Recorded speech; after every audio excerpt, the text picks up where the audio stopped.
ஒரு அப்பா வேலை முடிஞ்சு வீட்டுக்கு வராரு. அங்க அவரோட குழந்தைங்க பசியில அழக்கூடாதுன்னு தொழாமலேயே தூங்க வச்சிருக்காங்க அவங்க அம்மா. இப்ப எழுப்புனா பசிக்கு அழுவாங்கன்னு அந்த தாய் தடுக்கிறாங்க. ஆனா அந்த அப்பாவோட பதில் என்ன தெரியுமா? பரவாயில்ல, எழுப்பு. அவங்களுக்கு வாழ்வாதாரம் கொடுக்கறது நம்ம பொறுப்பு இல்ல, அது இறைவனோட பொறுப்புன்னு ரொம்ப உறுதியா சொல்லி தொழுகைக்காக கூப்பிடுறாரு. அடுத்து என்னாச்சு தெரியுமா? அவங்க தொழுது முடிச்ச உடனே வாசல்ல கதவு தட்டுற சத்தம் கேக்குது. திறந்தா ஒரு செல்வந்தர் விதவிதமான சாப்பாட்டோட நிக்கிறாரு. அவர் சொல்றாரு, இந்த சாப்பாடு ஒரு பெரிய மனுஷனுக்காக செஞ்சது, ஆனா ஒரு சண்டையால அவர் சாப்பிடாம போயிட்டாரு. சரி, என் கால்கள் என்னை எங்க கூட்டிட்டு போகுதோ அங்க எதை கொடுத்துடலான்னு நினைச்சேன். பார்த்தா உங்க வீட்டு முன்னாடிதான் வந்து நின்ன.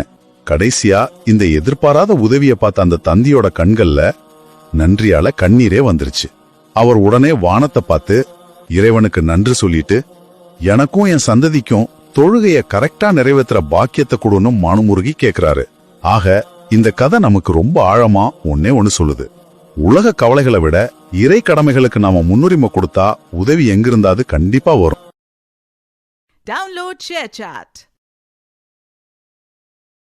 Download ShareChat.